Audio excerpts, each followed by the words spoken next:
Without further ado, I would like to welcome our presenter, Andrew Winters.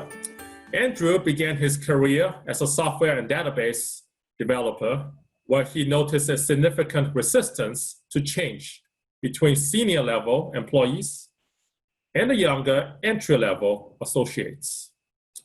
As a 20-year millennial, he began to observe cross-generational behaviors, beliefs, and communication styles in the workplace. Now Andrew is 27. He works as a sales engineer who speaks both tech and emotion to an array of corporate leaders and customers. To further his communication skills, Andrew joined Toastmasters in 2019, last year, as a member of the Westlake Toastmaster Club 497. Hope we have some members from that club this evening to support Andrew. And Andrew also undertook change management communication studies. Please help me welcome Andrew Winters as we dive into a change management topic of bridging the generation gap, hashtag bridge the gap, and hashtag millennial rock. Andrew Winters. Thank you so much, moderator David Young. I appreciate it. My name is Andrew Winters, and we'll be exploring bridging the generational gap, baby boomers, Gen X, millennials, and everyone in between. This will be an interactive session, so please have your cell phone and your web browsers open, as we will have some sections for audience input. Before we do that, I'll go ahead and introduce the agenda for this meeting. I'm going to introduce myself to all of you here just in a moment. We're going to explore, why should I mind the generational gap? What is the importance to me? We're going to explore the different generations, from characteristics, stories between those generations, traits of those generations, and then we're also going to have some time for audience input, hopefully about 2 minutes each, in which we hope to answer some questions around how do you embody your generational stereotype, example of a time you've had to circumvent the generational disconnect, and then we'll have questions and answers at the end. So if you'd like to take some time and ponder those questions, feel free to jot something down so that when those questions come up, we can call on you. A little bit about myself. My name is Andrew Winters. I am a sales solutions engineer and a fervent technologist, and I'm also a millennial. As a sales engineer, my job is to go to different organizations and help them understand what their technology currently is, and if there are any issues, how our technology or how the solutions that exist in the ecosystem might be able to solve those issues and move that organization forward.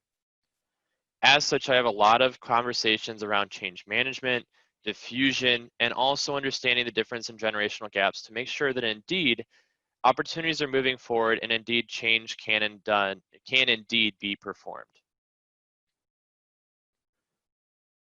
Around that, we ask the questions, why does minding the generational gap matter?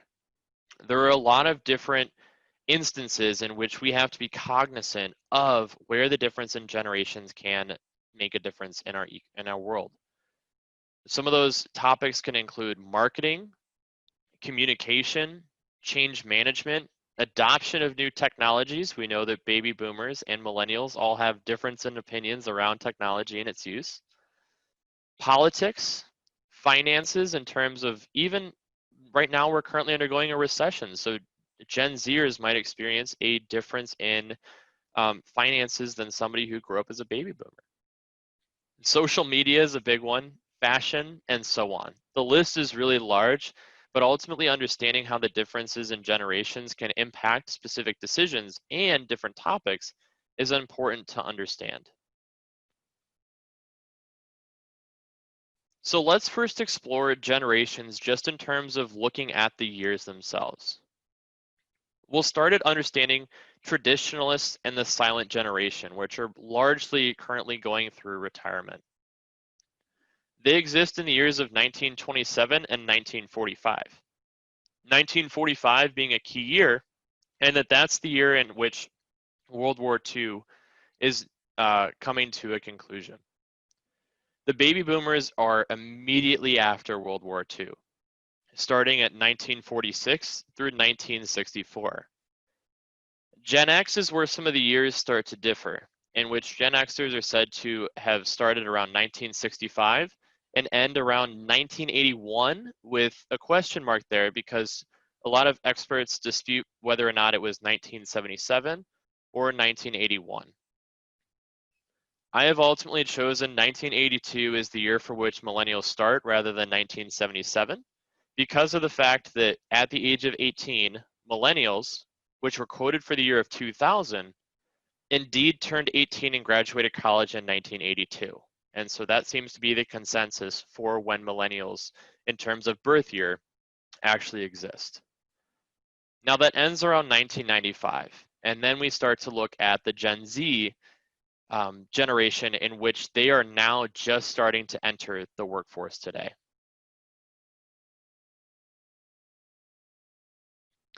At this point, we have our first interactive session. So if you don't mind, please take out your cell phone. This is the one time in a presentation you will be encouraged to use your cell phone. Please use the number above or go to www.swiftpolling.com. It will ask you to enter in a 5-digit number, and please do so. The question here is, what generation are you? Please text 1 for silent generation, text 2 for baby boomer, 3 for Generation X, 4 for millennial, and 5 for Generation Z.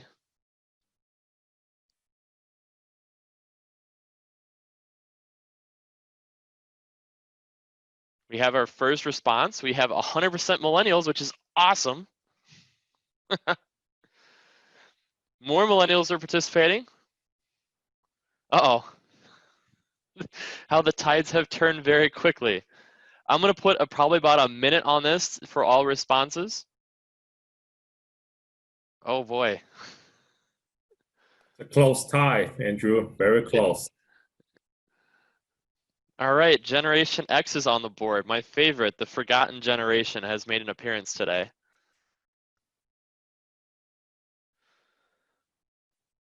%66% rising. It is. I'll put about another 30 seconds on it for the last minute responses, just so that we're ready.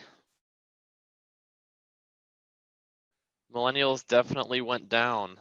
Oh no, I am surprised that we don't have any Generation Z or any silent generation yet, though. That is a shock to me.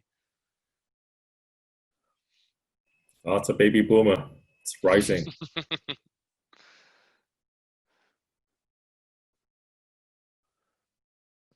All right, so I'm going to go ahead and put a stop to this. Thank you so much for participating in this.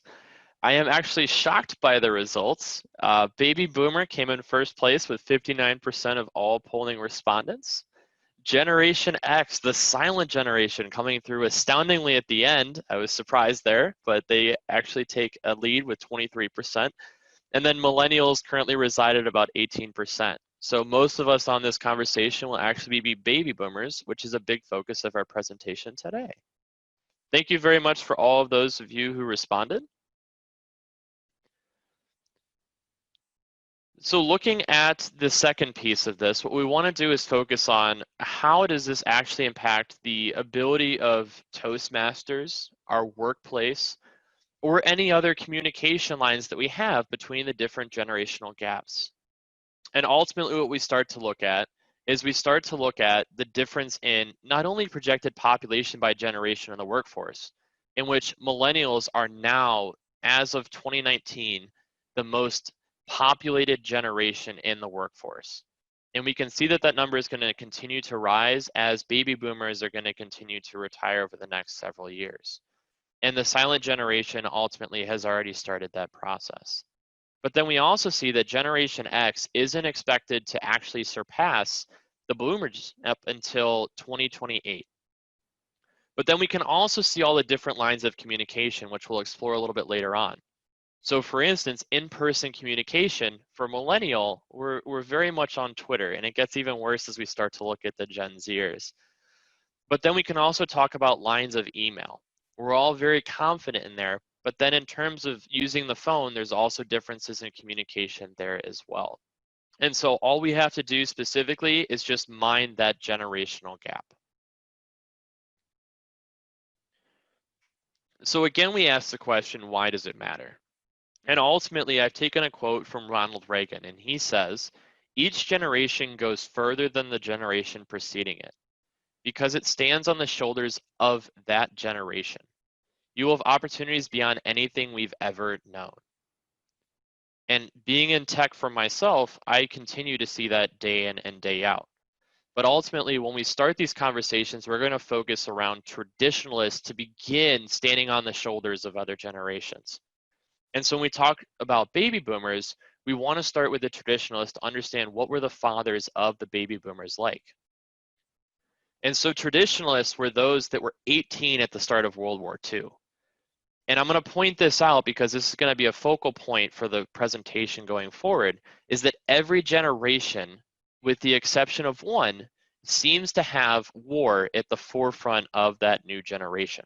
And so traditionalists are indeed a part, their generation ends as they are able to be 18 at the start of World War II. And their parents are those of World War I, the Spanish flu, which as we're now experiencing a new pandemic, and also part of the Great Depression.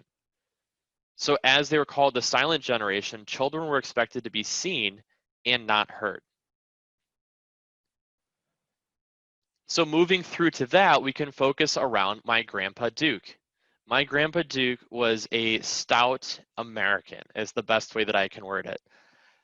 My favorite story to tell of my grandfather is that he, my cousin had to do a Find Your Heritage, and she had to ask each and every parent where they were from. She asked my grandmother where she was from, and my grandmother responded stoutly, "I am Polish." So my cousin goes, "Well, I am at least 50% Polish."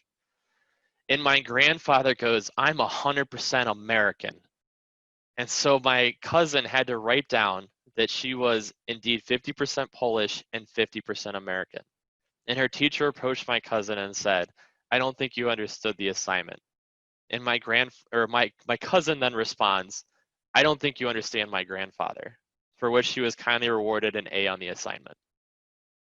So as such, our traditionalists are very much loyal and very much embody the American spirit. And so we have to keep that in mind when we start to talk about, especially the traditionalists who are looking to retire. They are 100% in it for work, and that is their life.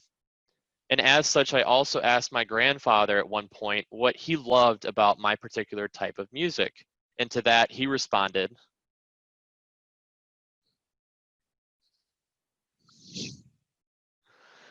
he didn't really necessarily care for the type of music that I was listening to.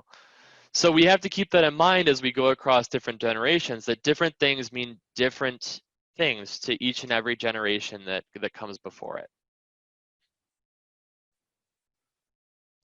That is, by the way, the cleanest version of Bill Burr that I could find that existed on the internet. So that was actually quite a difficult task. But going before, we then start to talk about baby boomers and understanding the characteristics of the baby boomer generation. Now, obviously, we all know that baby boomers were actually, the generation is named for the fact that at that time, it was the most babies ever born, even greater than the amount of babies born in 2018 alone. The ratio is actually quite astounding. I could throw some numbers at you, but we'll just leave it at the fact that the baby boomers were indeed quite populous. There was a great amount of economic prosperity. 61% of all baby boomers were able to purchase homes, which is something that we couldn't even fathom today as millennials or Generation Z. They were the children of the post-war, and their parents are indeed, or they are actually parents of those born in the Korean War and the Cold War.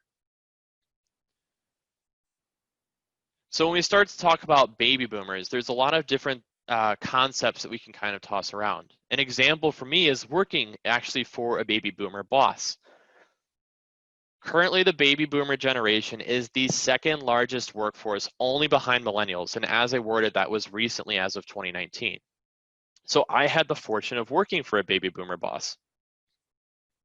The story goes that I was out at, of all games, the Baltimore Ravens Monday Night Football game versus the Cleveland Browns, who I am very, very passionate for. The room right behind me, which obviously this is a fake background, is entirely decorated in Browns gear.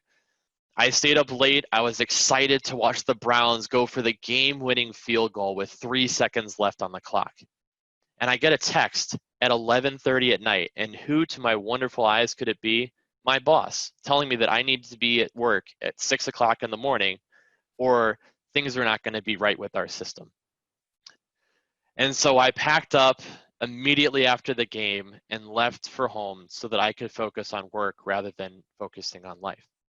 And that's not something bad. It's just a part of the different generations that we live. And so, unfortunately, the Browns ended up on the radio lining up for what would later be called the game-losing field goal, in which the field goal was blocked and returns for a touchdown. So I luckily didn't miss very much. But ultimately, baby boomers are known for working very hard and focusing on work more than what the baby boomers, more than the Generation Z and the millennials will focus on just life. Now, the Gen Xers, as I mentioned, are called the forgotten generation, or even more well known as the MTV generation. They're defined by the decrease in fertility rates. So those years in which the baby boomers or the overall fertility rates were actually lower than what they were during the baby boomer generation. This generation is entirely different, and that this is the start of women rising in the workforce.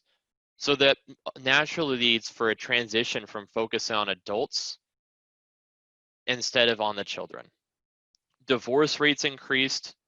We're on the precipice of the Vietnam War, the Gulf War, and the Cold War, and it's the first time since the baby boomers in which we experience an economic downturn. And so unfortunately, because of this, jobs were not as plentiful, and Generation Xers were unfortunately not able to enter the workforce quite as easily as their predecessors. A story of Gen Xers is always fun for me to tell, because I always feel when I talk to my colleagues in the Gen X generation, it always revolves around music. We've actually seen this in just conversations we've had around just giving this presentation. I've actually never heard of Supersonic Youth. I'm sure there's some of you that might be putting comments in this thread that are bashing me for such. I've also never actually heard of Radiohead. So please bear with me as I go through some of these. But I have heard of Kurt Cobain, who does Nirvana, Oasis, AC/DC, and my father, who is a Gen Xer, born in 1967, absolutely loved Seinfeld and MASH.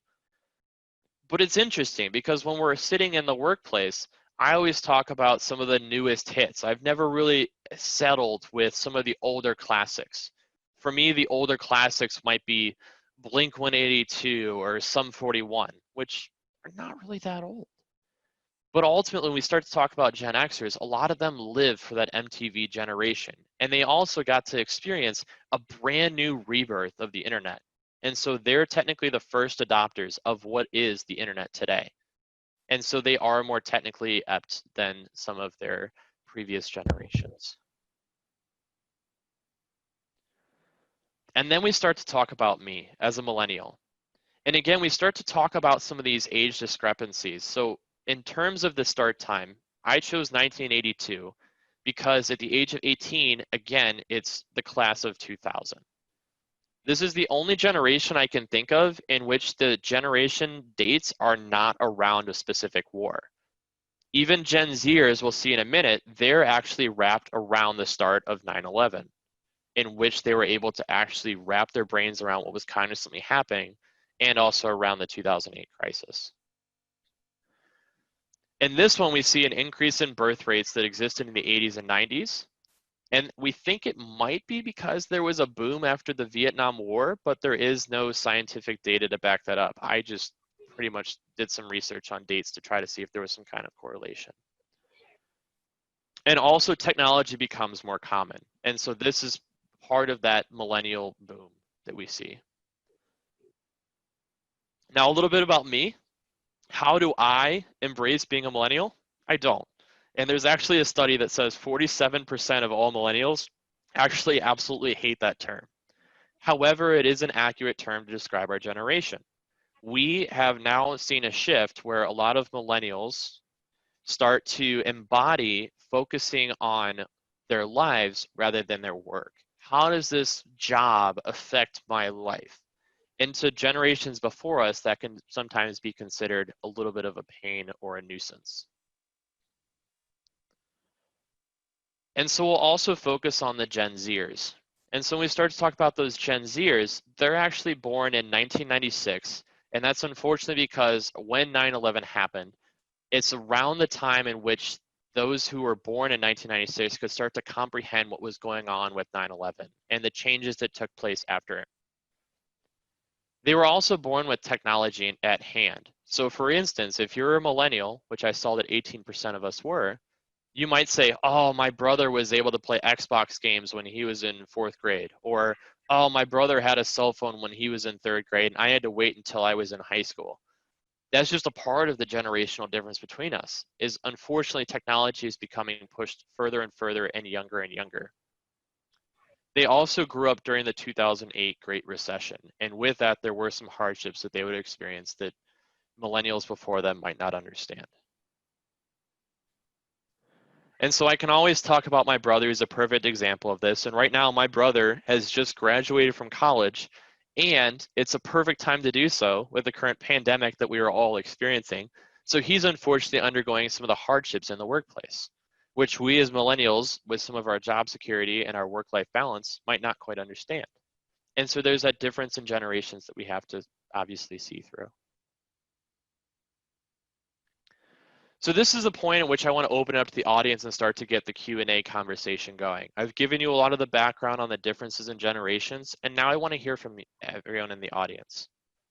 How do you fit with your generation's description? If you don't mind taking a second to write a comment down the right-hand side, at least giving a summary of what it is that you do that might fit that generational gap. I've got moderator David on my side who's going to read through some of those comments, and he's going to choose a few of the audience members to go through and present those to us. Thank you, Toastmaster Andrew. Absolutely. We monitor the chat box. A lot of baby boomer here, so I apologize. Okay. A lot of people talk about baby boomer. Andrew mentioned about the characteristic of baby boomers. Mostly fits. I got a comment from Michelle Labasi. Also a comment from Toastmaster Gail. Said, I don't like change, from boomer. Boomer do not like change.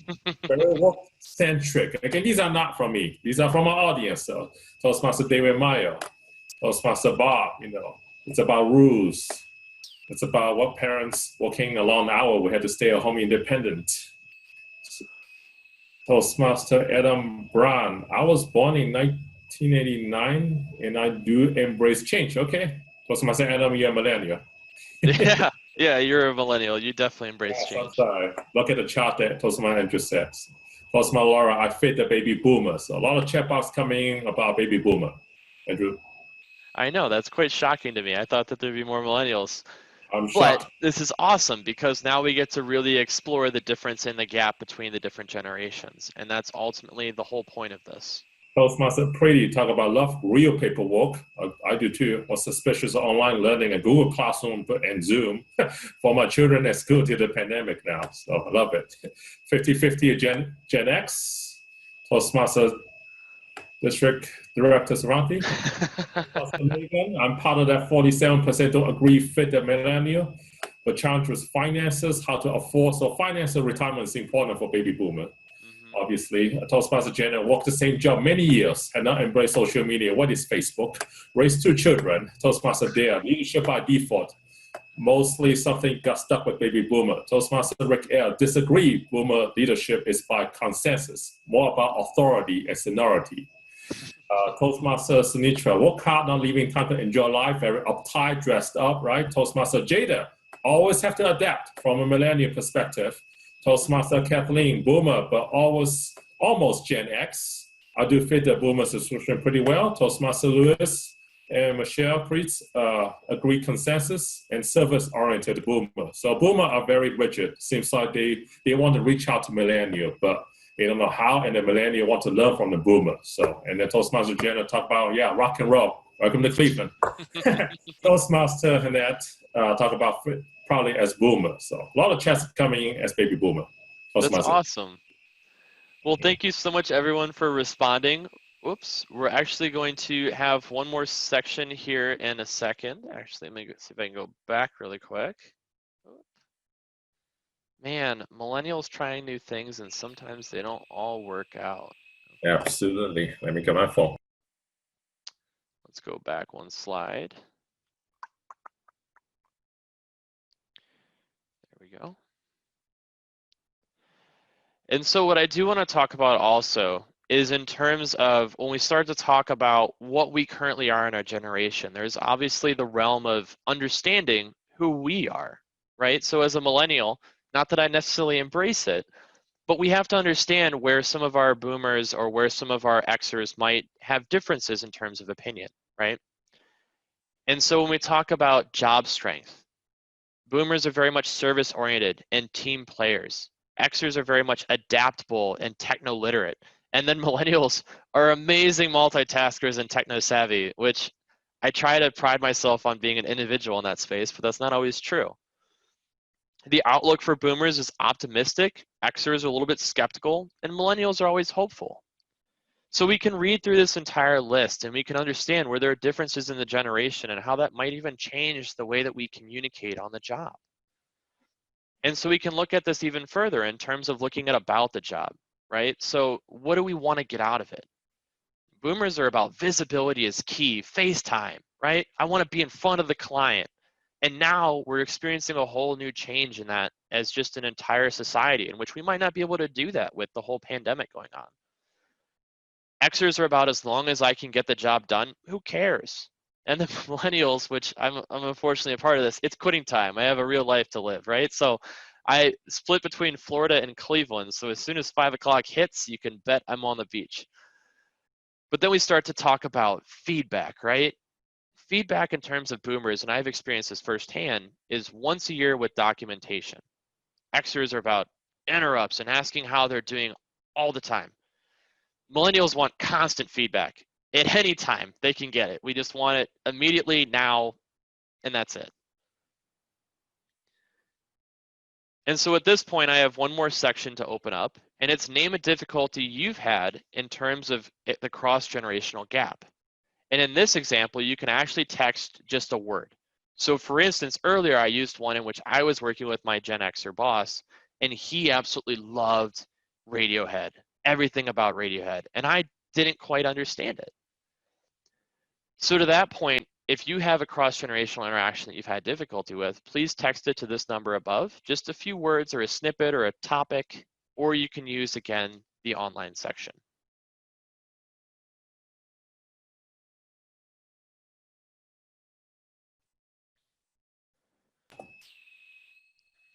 Toastmaster Andrew, are we supposed to type the wording on this and clarify a little?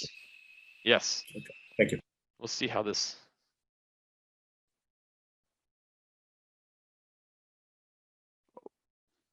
It's all right. It's still going. Can you put the other screen on, Toastmaster Andrew? Yes. There we go. Thank you. Appreciate it. So we're starting to see some of the words such as attitude, work ethic, work-life balance, work hours, job hunting, self-entitlement. I'm sure that was about the millennials, hopefully the Gen Zers, but probably the millennials. We can see type of job. That's a perfect one. For instance, I see a lot of millennials working in the service industry, and I see a lot of boomers working in the finance and legal industries. Lazy, that's pretty direct. I think I know who that's about. Influencing boomers to change quickly and try new things. I can also see that. Well, perfect. Just in terms of time, I'll go ahead and move on to the next slide. And so we do see that in terms of even how we communicate between each other as Toastmasters, in terms of how we might communicate between each other, we can see that baby boomers might be a little bit more diplomatic in their approach. Gen Xers will be a lot more blunt and direct. And millennials will probably be very polite because we might not, have a buy-in to it, right? We don't really have a necessary party that we affiliate to. And then in terms of, again, some of those in-person communications, we see that boomers absolutely love face-to-face interactions. Xers are a little bit more about, let's use a little bit of tech, let's integrate some email into this. And millennials will use everything, such as phone, IM, email, social media. And my Gen Z brothers, I'm learning about Instagram and TikTok, which I think I'm personally too old to use TikTok.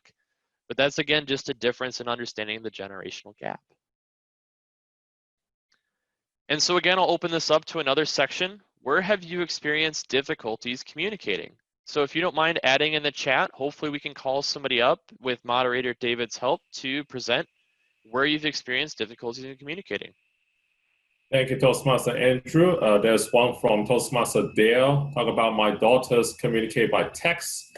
Much of my baby boomer generation use phone for local and snail mail, the USPS, for long distance calls. So a lot of that identity thing.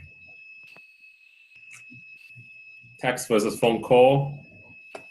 Oh, this one's a little bit taboo as well, talking about profanity and cuss words are no longer taboo. So about, yeah, can reserve that for a different time.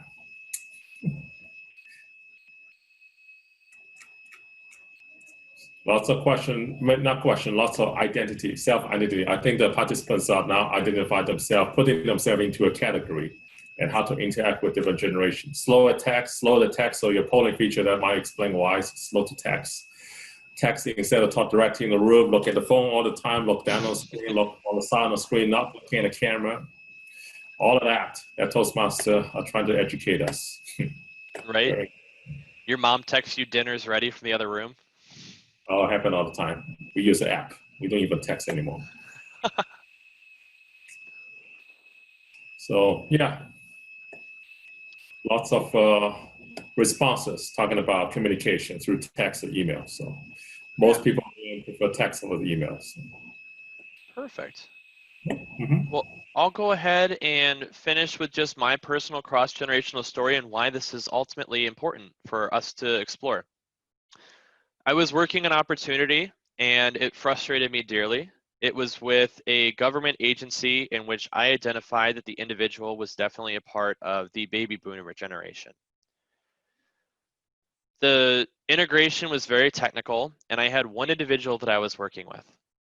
Everything was going very swimmingly, except for the fact that we had a very technical problem. And I wanted to reach out to him directly and ask him how we could solve this immediately. He ignored every single call that I sent to him.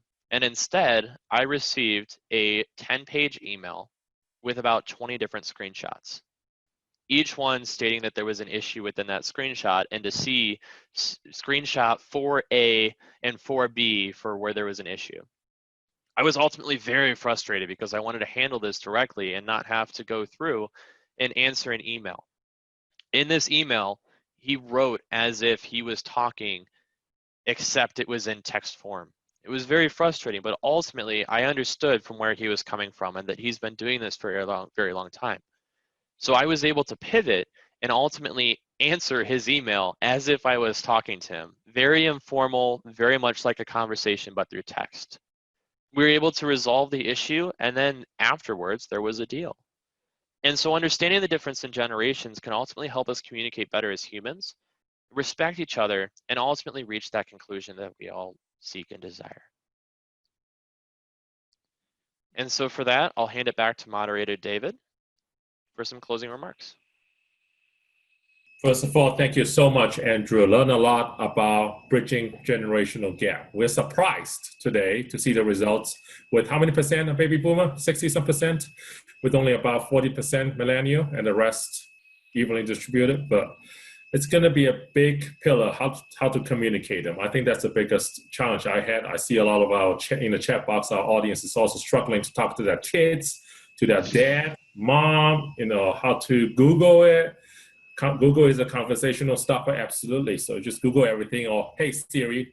There are other ways to search for a solution. We don't need to go to a library anymore because library is closed for COVID-19. But with this pandemic, and that's a question I personally have, with the pandemic, COVID-19, how do you think that this will help to bridge the generation gap. Now we're spending more time together in the same house, in the same family, without being everywhere at once. What do you think, Toastmaster Andrew? It's a wonderful question, Moderator David.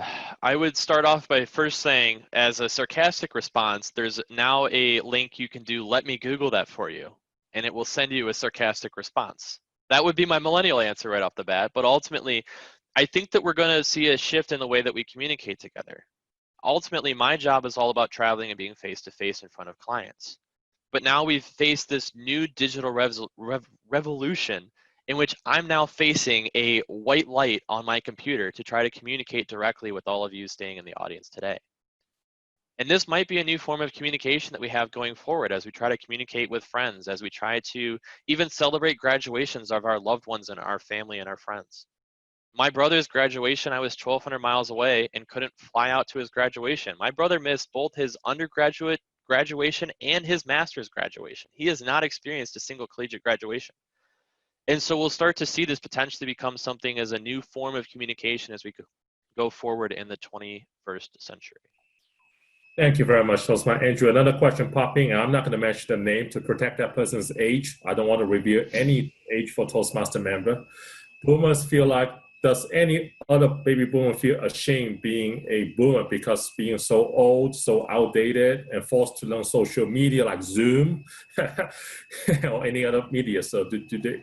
Okay, that's the interesting responses in the chat. So what do you think, Toastmaster Andrew? That's the last question. I think that's an absolutely wonderful question to ask, and I wouldn't ask anyone to do anything that they're uncomfortable with. And I think that currently with the society that we're in, it's unfortunate that this is the line of communication that we have to experience. And ultimately, to end this all out, I think that the number one thing that we need to understand is respect.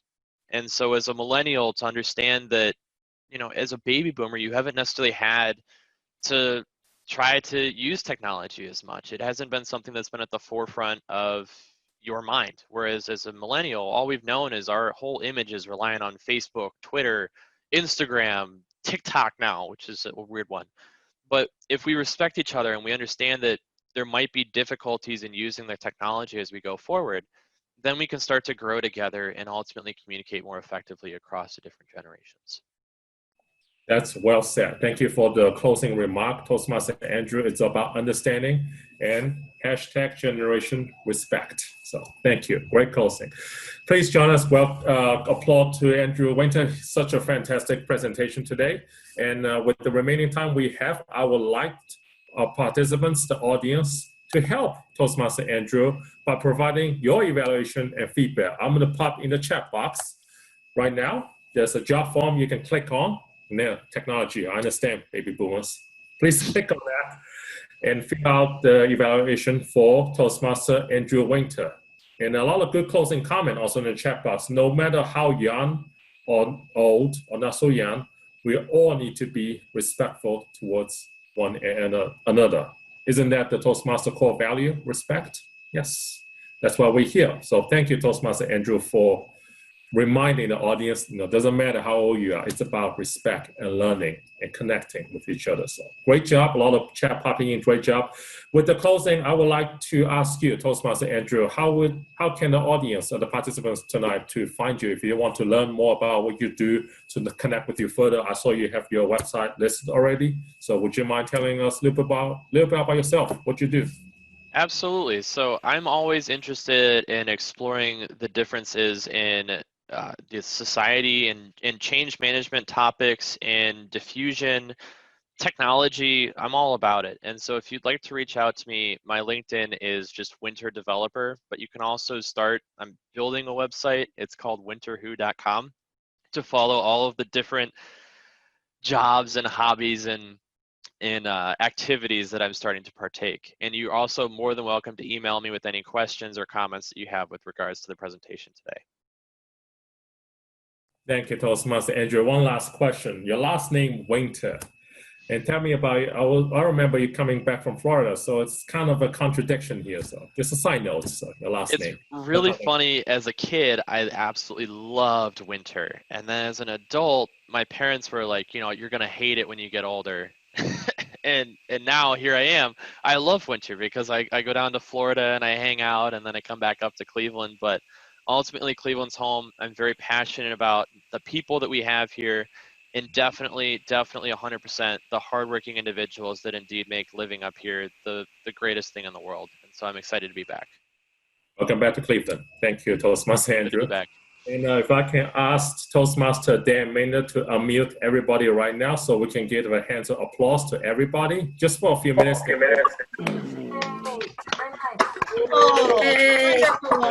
job. Good job.